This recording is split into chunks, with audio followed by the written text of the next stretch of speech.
let's talk about something that is just so deeply human and honestly so embarrassing. The nervous laugh.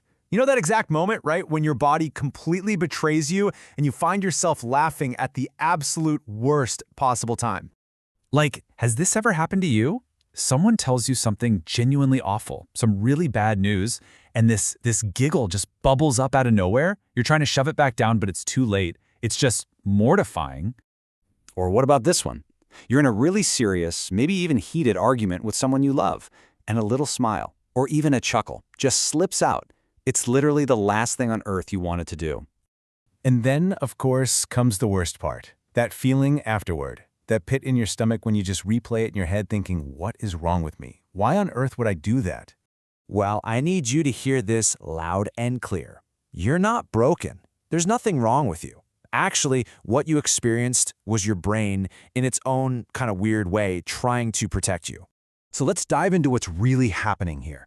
We're going to look at how this totally baffling reaction is actually your brain's own protective shield, even if it feels a bit clumsy sometimes. Think about it like this. Your brain has an emotional circuit breaker, kind of like the fuse box in your house. When you plug in too many things, too much stress, too much fear, too much anxiety, the whole system is about to get overloaded. So, pop, the circuit breaker trips to prevent a total meltdown. And this is the most important part to get. It is completely involuntary. This isn't a choice you're making. It's not you deciding to be rude. It's a release valve that just pops open when the emotional pressure gets to be way too much. Okay, let's do a quick poll. I'm really curious. Just be honest, have you ever laughed at a serious moment and then just felt awful about it? Drop a yes or a no in the comments below. Let's just see how many of us are in this boat together. Right, but that brings up a pretty big question, doesn't it? If your brain just needs to let off some steam, why laughter? Why not something that makes more sense, like crying? This is kind of wild, but on a purely physical level, fear and laughter do really similar things to your body. They both get your heart rate up, they both cause this big release of energy, and they're both super effective at just breaking intense emotional tension. So just picture your brain in a total panic, fumbling around in the dark for a switch to calm things down. The levers for laugh and panic are sitting right next to each other.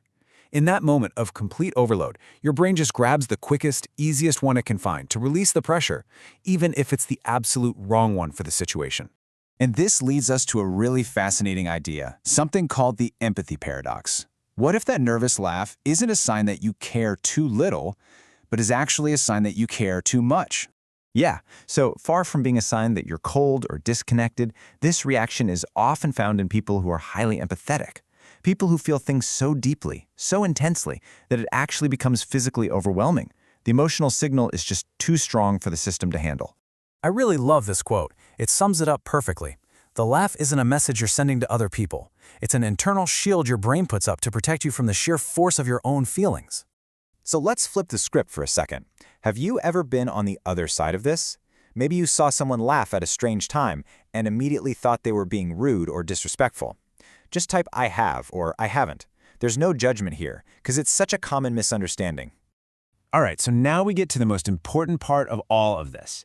How do we move away from that awful, crushing guilt and get to a place of understanding and maybe even a little self-compassion? Because let's be real, the laugh itself, it's over in a flash. It's the shame that sticks around.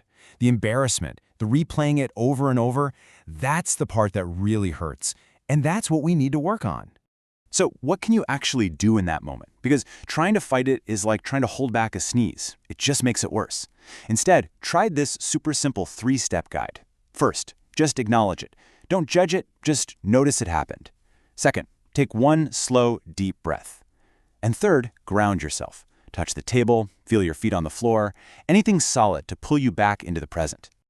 Honestly, the most powerful tool you have against this is awareness. Just understanding why your brain is doing this can cut down the shame so much. And when you reduce the shame, you reduce the tension, which makes the reaction less likely to happen again. It's a win-win.